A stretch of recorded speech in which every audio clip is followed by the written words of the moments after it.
The following is a paid advertisement of St. Anthony Hospital Orthopedics. References to any specific product, services, or entity does not constitute an endorsement or recommendation by St. Anthony Hospital, Carroll Broadcasting, or its advertisers. The views expressed by the host or guests are their own, and their appearance on the program does not imply an endorsement of them or any entity they represent. Welcome to the St. Anthony Hospital Orthopedic Show with Dr. Richard Godding. Dr. Godding specializes in joint preservation, reconstruction, and replacement surgery, and brings over 25 years of orthopedic excellence to St. Anthony Hospital and to the Carroll area. For more information about Dr. Godding, his practice, or St. Anthony Orthopedics, go to santanthonyhospital.org or make an appointment by calling 712-794-5536. Good Sunday morning, Iowa. It's Dr. Rick Godding. Thank you for choosing to spend a little bit of time with me here this morning. You know, it's interesting. Sometimes things just kind of pop into your feed on YouTube, and I look at a lot of music. And this thing came into my feed in YouTube, and it was all about how some big stars like J-Lo, Jennifer Lopez, if it's not your genre, just understand that she's a very big star. They're using ghost singers. Now, what that means is there's somebody else singing the song on her actual album. And so it's not even her singing it. And then she goes out in her concert and will lip sync a song that was sung by somebody else that people are crediting her with. And it just made me just realize the depth of the lack of authenticity in the world. And I don't know if you know this, but there was just an AI song that hit number one on the country charts.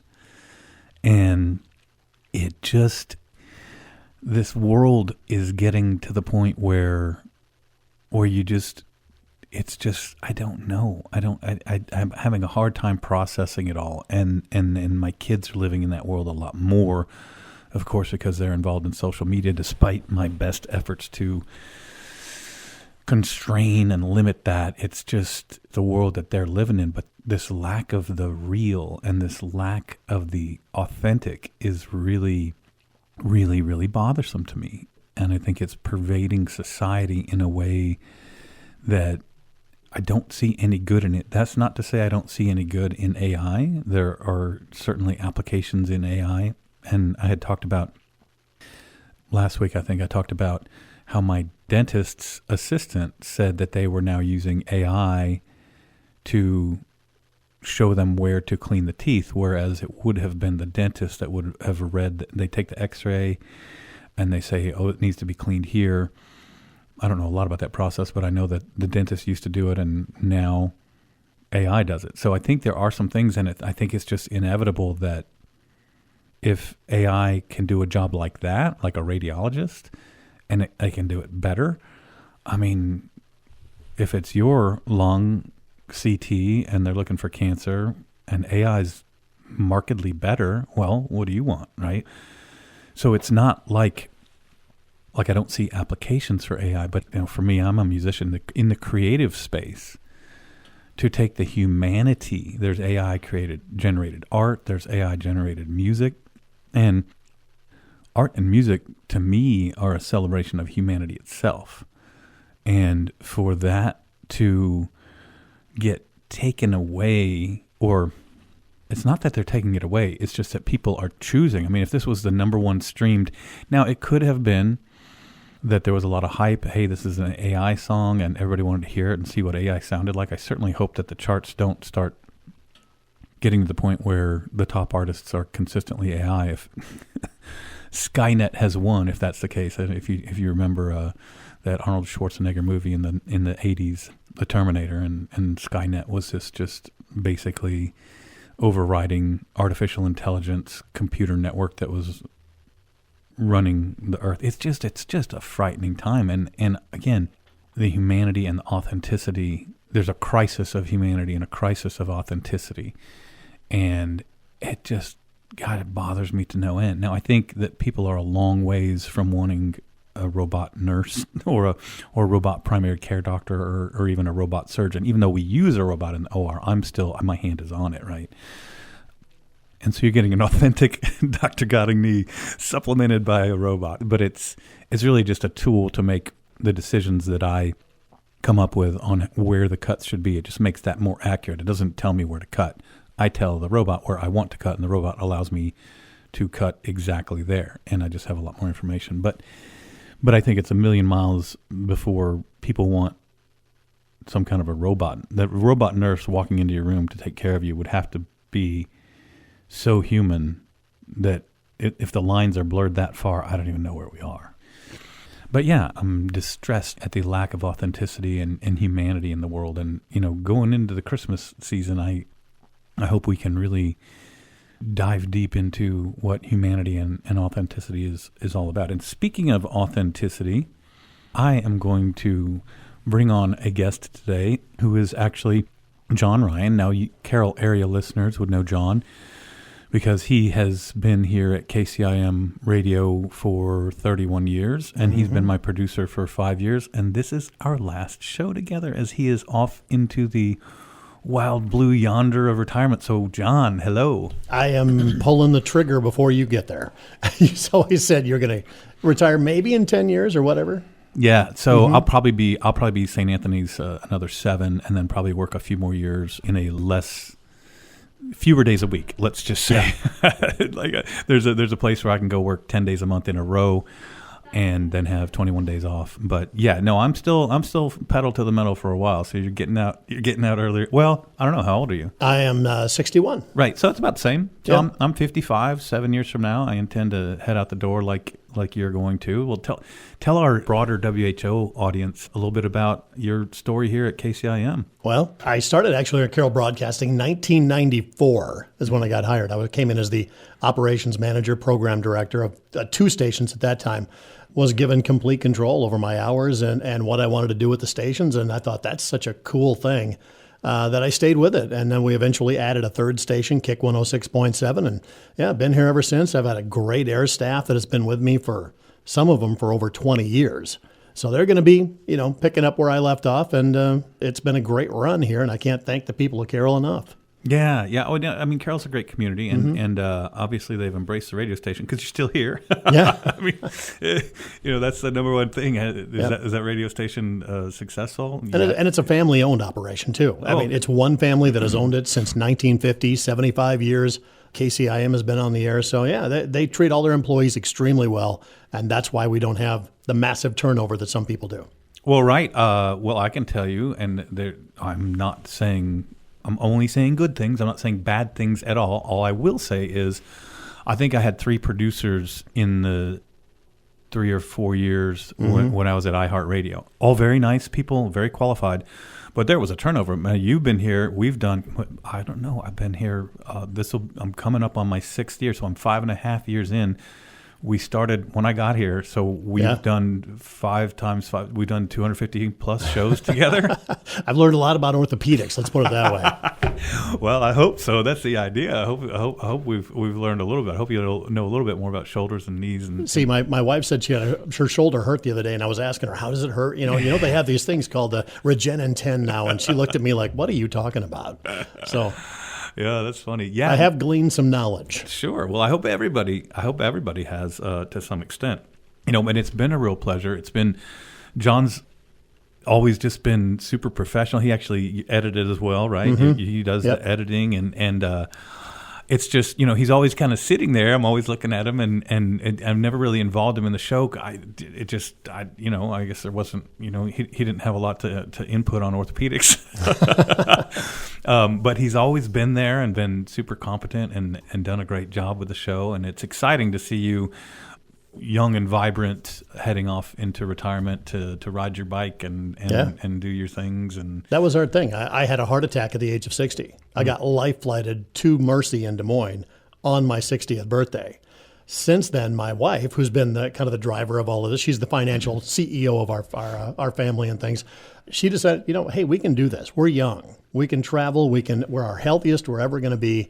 Let's pull the trigger on this and let's do it. And I'm absolutely 100% on board. And your heart's 100% now? 100%. Yep. No damage done whatsoever. The surgeons down there, about 45 minutes, they put a stent in. I was awake during the whole thing. They were terrific. Yeah, that's fantastic. I mean, that's one thing about the system that we have set up here, specifically in the Carroll area.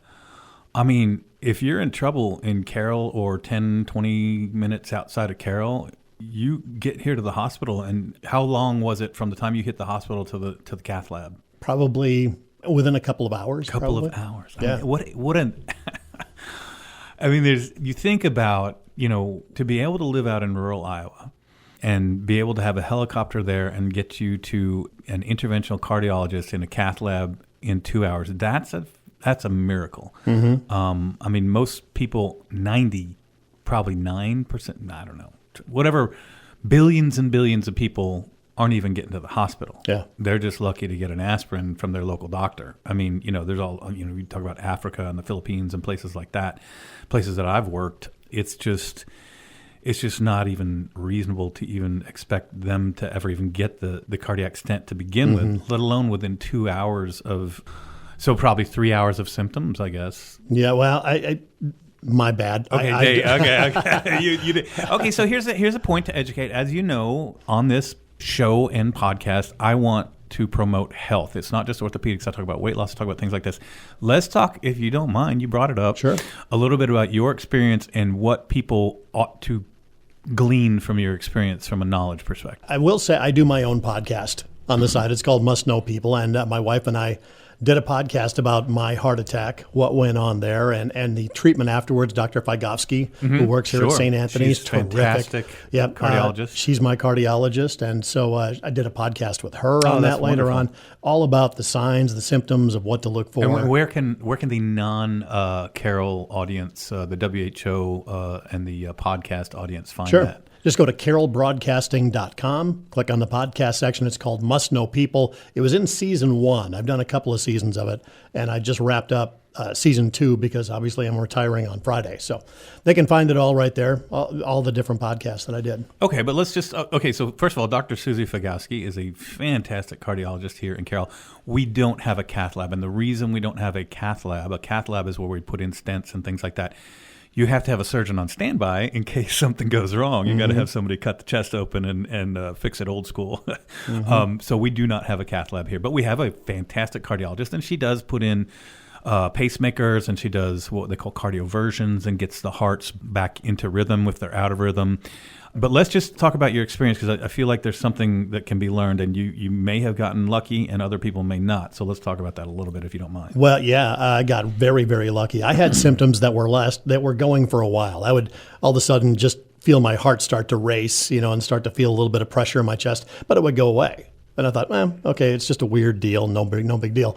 It started to get a little more and more. Well, one night came right before my 60th birthday. I was up pretty much most of the night. I just pressure on my chest, and I thought, it's probably gas. I don't know. I'd not really ever experienced anything like that. Went out the next day. We went bike riding, did about 20 miles on the bike, and I thought, okay, it's starting to feel a little weird again. It wasn't until I laid down the second night that I suffered through the whole night and started to get nauseous. I had no idea that nausea was a symptom of a heart attack. Sure. At all. Sure. So by the time I hit about 3 a.m., I had not slept all night, and I said, okay, I got to go to urgent care at McFarland Clinic here in town.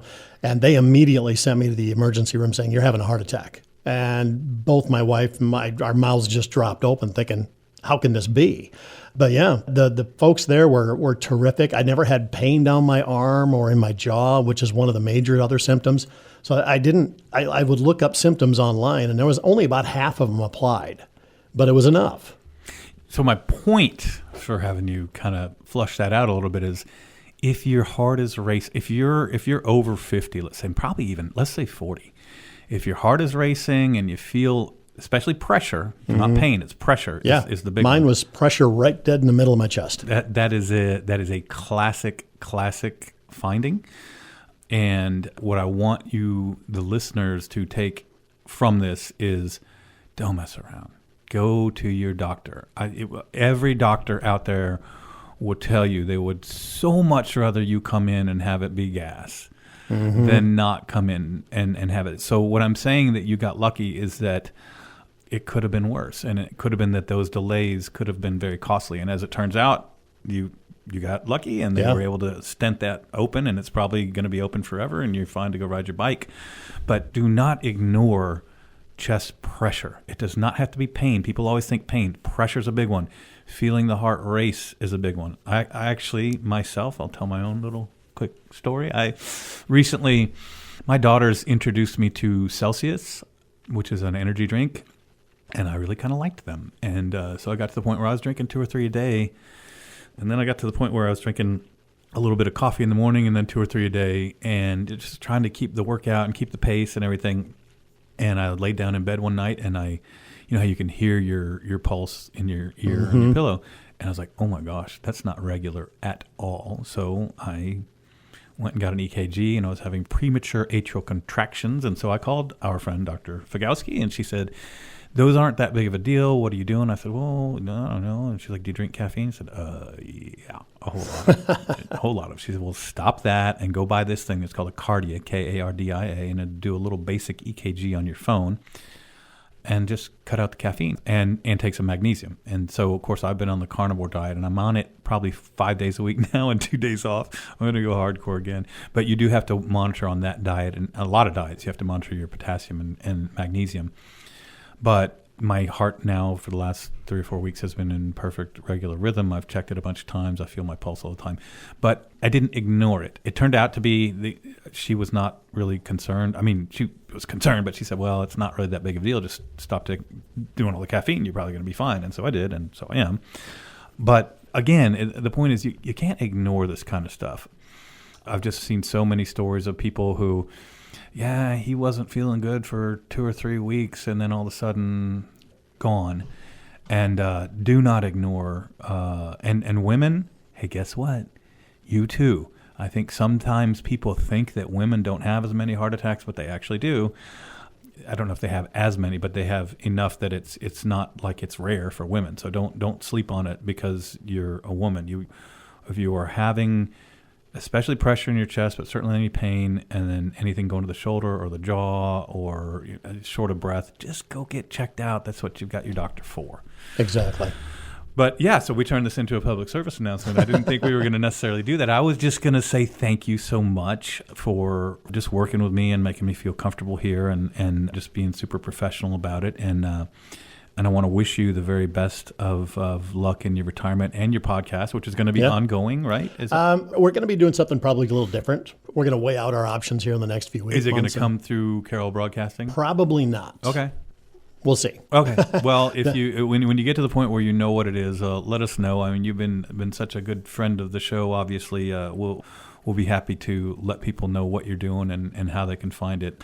But in the meantime, thank you, John. Thank you for everything. It's been no problem. It's been a great pleasure, and I've been super happy with how things have gone. And best of luck in your retirement. And I'm so glad that you're blessed with health. Yeah, 100% healthy going forward. So yeah, and you know what? I listen to podcasts to learn something, and you learn something right here every week. That's right. We just learned something, and it's not always about orthopedics. Sometimes it's about diet or heart or whatever. And I actually need to get Dr. Fagowski on here. Occasionally the Greek philosopher, and occasionally, every once in a while, we get a little bit esoteric, but it's okay. We got to keep it exciting. But thank you very much, and thank you all for listening once again to the show. Thank you, KCIM, for having our show here. St. Anthony's appreciates it. I appreciate it. And we're full tilt into winter and the holidays, and so we'll talk a little bit about that more next week probably. So you have a blessed week, Iowa. This has been the St. Anthony Hospital Orthopedic Show with Dr. Richard Godding. For more information about Dr. Godding, his practice, or St. Anthony Hospital Orthopedics, go to www.santanthonyhospital.org or make an appointment by calling 712-794-5536.